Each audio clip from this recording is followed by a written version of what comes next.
It is the year 2025, and we have people that are losing housing left and right. We have people that can't afford food, can't afford medications, are becoming unemployed either with or without notice, or with or without a short notice. And this is America in 2025.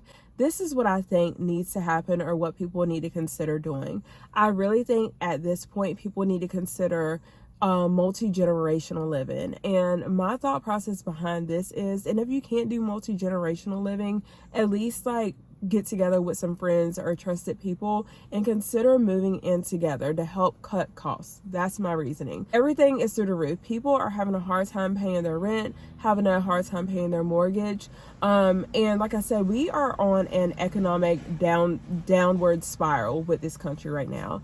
A lot of people just cannot survive. A lot of people are resorting to living in hotels, living in their cars, and sleeping on the side of the street. Although this shouldn't be a thing in America in 2025, it is. So we need to see what steps we can take in order to change that. Maybe you guys may know people that are homeless or in the process of possibly becoming homeless because they're being evicted.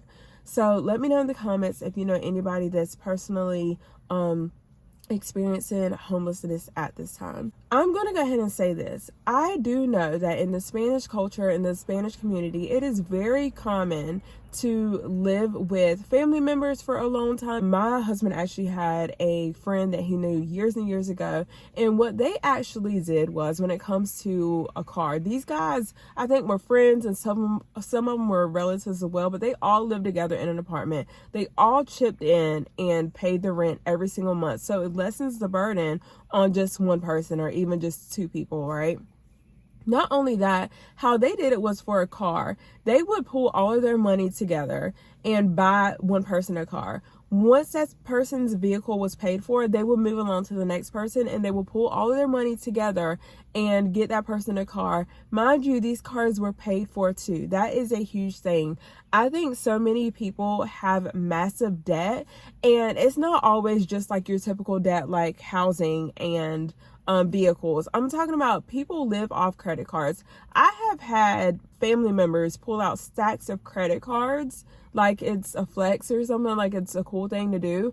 Pull out massive amounts of credit cards, like to every store you can think of. And I'm like, that just doesn't make sense to me. Like, I think living below your means and not living above your means, trying to keep up with the Joneses, is everything. And we personally, we have done that. Again, our mindset is, if we don't have the money to pay for something, we won't get it. Like, I'm talking about, even if it's for like home improvements, we won't go out and get a Home Depot card or a Lowe's card and rack up that debt. We will just pay for whatever. Even when it comes to furniture, we will not do credit cards for furniture or the store cards or whatever it is. We will just save up money and pay cash for this. We got a new furniture set probably like 2 years ago, and that was nothing but saving up money, because we don't want to incur debt. Like, you already have your debt, like your light bills, your water bills, your trash bills, things like that automatically come on a rolling basis every single month. So just unnecessary debt like TVs and things like that, we pay for TVs in cash. There's so much consumerism in the United States anyways, and then you have social media that adds to that. Like, the people have big houses, so I need to go out and buy a big house, or they are driving like a $100,000 car, so I need to go and get a $100,000 car. And in all actuality, you need a car to get you from point A to point B. Now, I am not saying don't get you a car that you like, that you love, okay? But I'm saying, if you're having a hard time or financial issues or unsure because there is such a level of uncertainty, then I wouldn't think it's a wise decision to go out and get a car, because you don't know if you're going to have a massive job layoff. Especially now in 2025, everything's so unpredictable, right? So just, people need to be wiser when it comes to spending. But again, multi-generational living, like, that can help not only the people living with you, but it can offset some of the costs in your household. So if you have maybe like a grandmother, or you have like, you know, people like cousins or something like that, and people are strapped for cash and struggling financially, you might want to consider having those people like live with you. I would say rent out a room, but nowadays renting out a room to anybody, I just don't think is safe. Like, I know you can advertise it online and things like that, room for rent, and that can help offset your costs. But like I said, I feel like you need to at least have somebody that you know friend, family, somebody that, you can trust and that is also going to actually pay you every single month. If you have debt, try to get that debt is paid off as quick as possible.